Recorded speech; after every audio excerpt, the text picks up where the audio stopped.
Good Shabbos, everyone. This week's Parsha is that of Balak. Klal Yisrael is in the plains of Moab, and Balak, he is the king of the Moabites at this particular point. And it says, Vayar Balak ben Tzipor. Balak, the son of Tzipor, sees Eiskola she'osi Yisrael le'Amori, all that Israel did to the Amorites. So Rashi explains, the commentaries explain who are the Amorites. This refers to Sichon, who was a king, an Amorite king, a magnificent warrior who came with his armies to prevent Klal Yisrael from entering the land of Israel. And he and all of his armies were miraculously defeated with no casualties for Klal Yisrael. And this is what Balak sees. And then it says, Vayogam Moav, the Moabite people was seized with fear. Mipnei ha'am, because of this nation, Ma'oid, very, very much they were seized with fear. Kiravu, for this nation was very numerous. Vayokotz Moav mipnei bnei Israel, and Moab felt repulsed because of the children of Israel, or from the children of Israel. And then the Moabites speak to the Midianites and say, Ata now yelachachu akol hazeh. This congregation is going to lick up all that is around it. It will destroy like an ox tears up and destroys the grass and everything in its path when it chooses to eat. This is what shall happen to you. And with that, Balak, who is the king, he is chosen to lead them, and he decides to call upon the prophet Bilam to come and curse Klal Yisrael.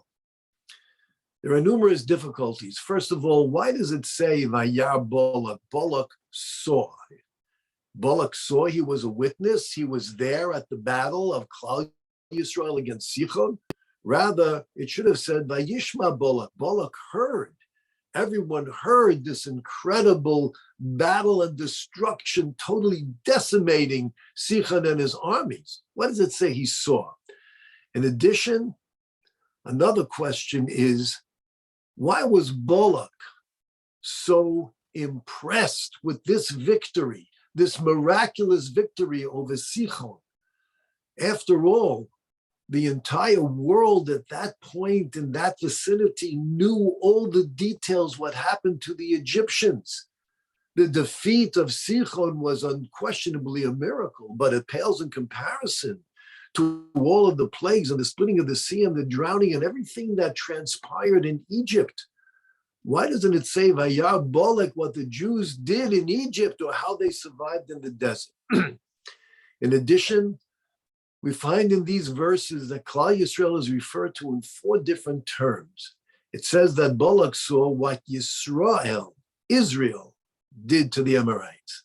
Not the children of Israel, but Israel. In the next verse, it says that Moab was seized with great fear because of the nation. It doesn't say the children of Israel. It doesn't say Israel. It says the nation, for they are very numerous. And then the verse concludes that Moab was repulsed from before the children of Israel. So we have so far 3 statements: Israel, the nation, and the children of Israel. And then in the next verse, in regard to the Midianites, it says that this kohol, this congregation, they will uproot you as an ox eats from the earth. What does it refer to them as, the congregation? The Kli Yakar explains that whereas most people only knew what they heard, Balak, who was king, had access to a library. Libraries were not common in those days. And as a matter of fact, it was only the kings who had the Sifrei Malachim, the books that recorded some history. And Balak, he heard about this remarkable victory over Sichon and Og. Og was a giant. And he also knew about all the miracles of the Exodus from Egypt. And Balak had some wisdom. Why was Balak chosen to be king? Balak demonstrated great insight and wisdom. And Balak said, what? We have to go to the source. What exactly is the source of the strength of these people? And therefore, Vayar Balak, Balak saw. What did he see? Not the war and the victory against Sichon, but he saw in the history books that were written that he had access to as king. And he saw what Israel, referring to Yaakov Avinu, Yaakov, when Shimon and Levi rescued Dinah, so it says that Yaakov, he had to take his family and to flee because the Amorites, hearing about the destruction of Shechem and Hamor, who kidnapped Dinah, and when they heard about this, they lifted up sword against Yaakov, and it says in Parshas Vayechi that Yaakov says that I took from the Amorites Bachabi Bakashi with my sword and my bow. And our sages say Yaakov and his family, how many were there? Yaakov had what, 12 sons? And Yaakov had himself, and he fought against an army. They say, you know what it means, the sword and the bow of Yaakov? It refers to his prayers and his supplications. And this is what Balak saw. Balak saw that there was an earlier, centuries earlier, another miraculous victory in battle. And how was it achieved? It was achieved through the power of one's verbal expressions.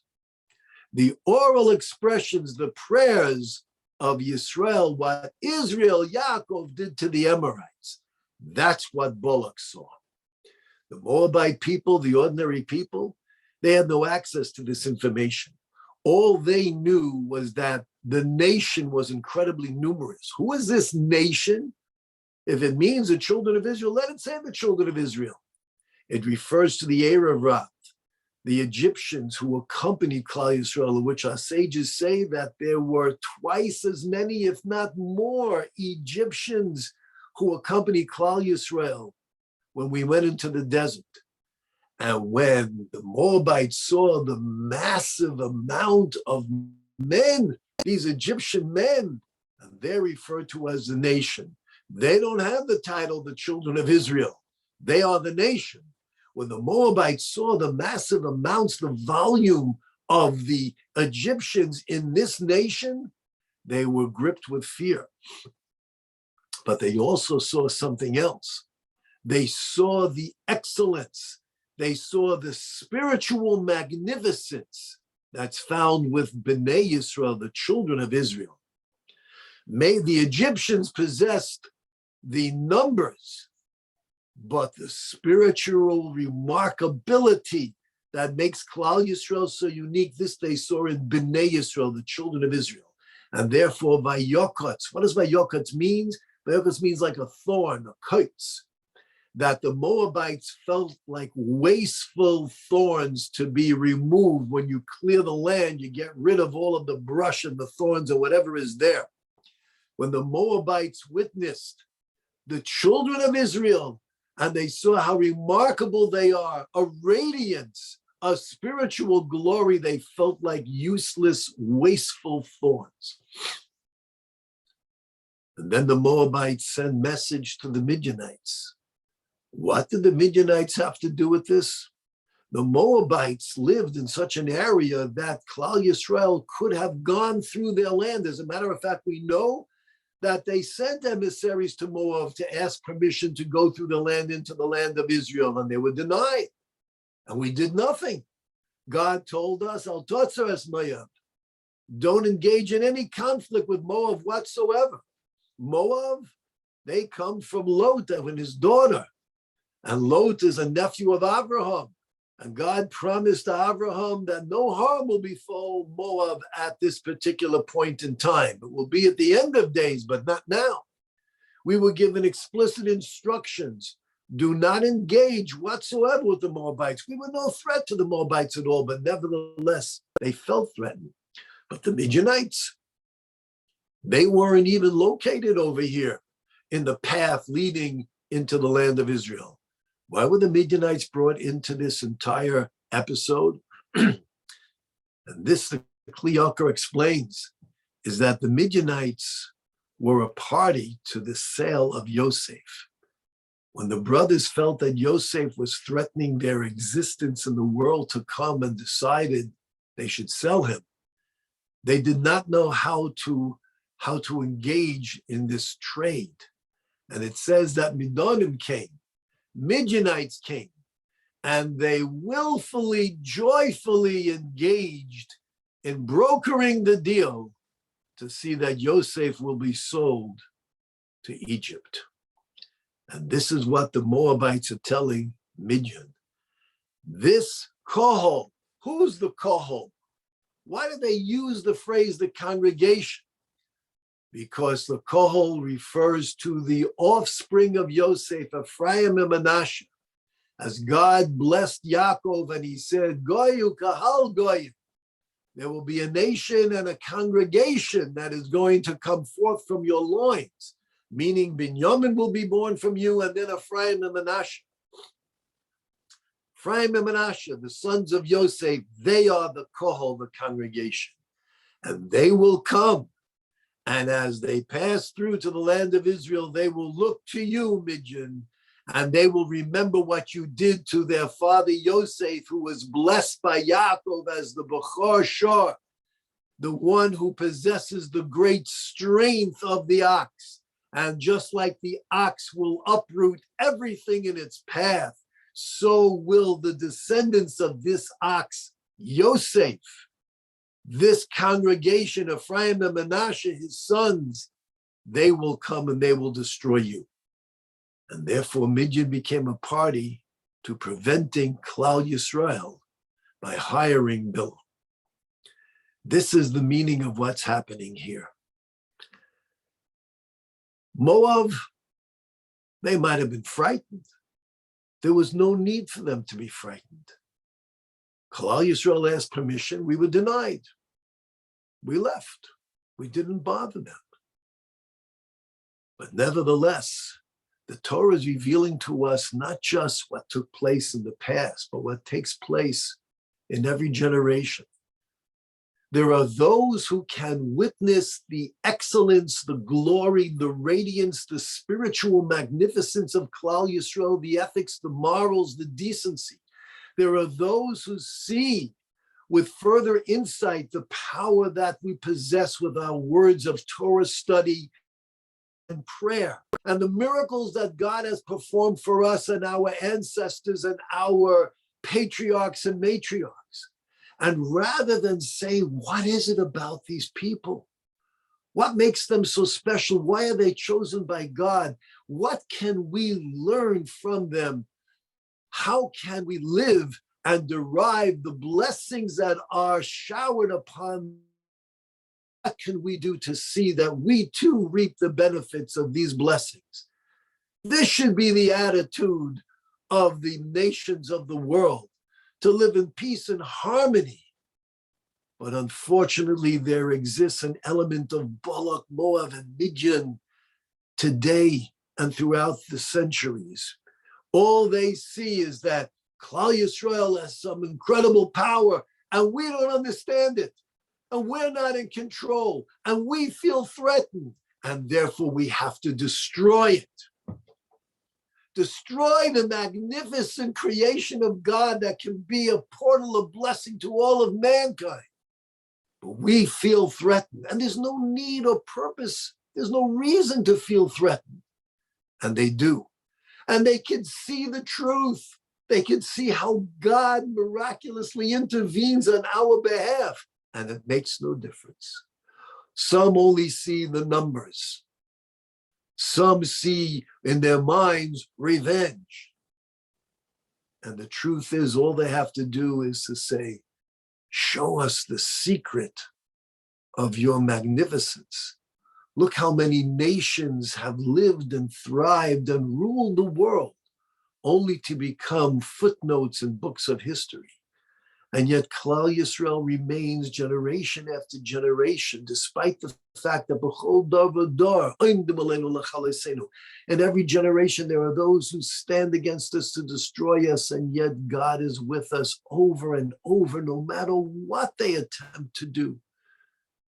And if we look at the world in a simple level, look at the incredible achievements from Jewish people, the Nobel Prizes that they've earned. Look at look at what we've done in medicine and science, how the Jewish mind has improved life for so many. And look at the magnificent Torah, knowledge of God, decency, laws, order that Klal Yisrael has introduced to the world. And yet there are some who feel threatened by this. And because they feel threatened, the beast within them surfaces. And this is something that we've seen in the past. We see it in the Torah, Balak, Moab, Midian, Bilam. And today they're still here. The names might have changed, but they're still here.